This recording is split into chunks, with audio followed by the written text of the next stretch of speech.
Mischa Aznavour, né du troisième mariage de Charles Aznavour avec la Suédoise Ulla Torssell, a abordé sans tabou la question sensible de l'héritage de son légendaire père qui aurait eu 100 ans ce 22 mai. Si est-il lui qui, avec sa sœur Katia, son frère Nicolas et leur demi-sœur Seda, co-gère l'héritage, un patrimoine de 145 millions d'euros. Ce 22 mai 2024, Charles Aznavour aurait fêté ses 100 ans. Un âge qu'il n'a pas franchi, mais cela ne l'a pas empêché de devenir une icône française.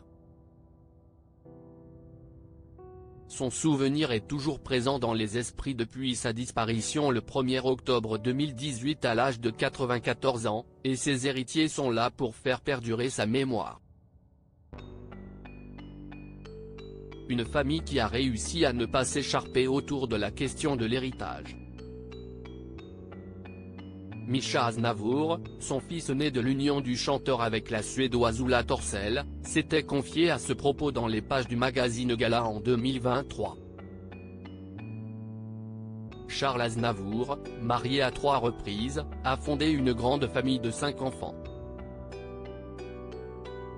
De son union en 1946 avec Micheline Rugel-Fromentin, il a eu une fille, Patricia, dite Seda en 1947. D'une relation extra-conjugale avec une danseuse de cabaret, Arlette Bordet, naît Patrick Bordet en 1951 qu'il reconnaîtra 9 ans plus tard, il est décédé à 25 ans. Le 28 octobre 1955, il épouse Evelyne Plessis avec laquelle il n'aura pas d'enfant. De son union, le 11 janvier 1967, avec la Suédoise Ulla Torssell, sont nés Katia en 1969, Mischa en 1971 et enfin Nicolas en 1977. Dans Gala, Mischa Aznavour expliquait alors ne pas avoir été désigné pour gérer l'héritage, notamment artistique, tout se décide en commun.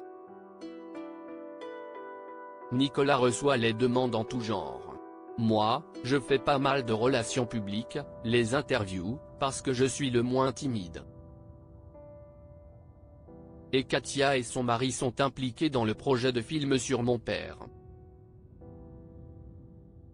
Avec ma mère, j'ai rencontré Tahar Rahim, qui va l'incarner dans ce biopic, car il désirait en savoir plus sur lui. On échange sur ce qui est nécessaire et on travaille en bonne entente pour que les projets n'interfèrent pas les uns avec les autres.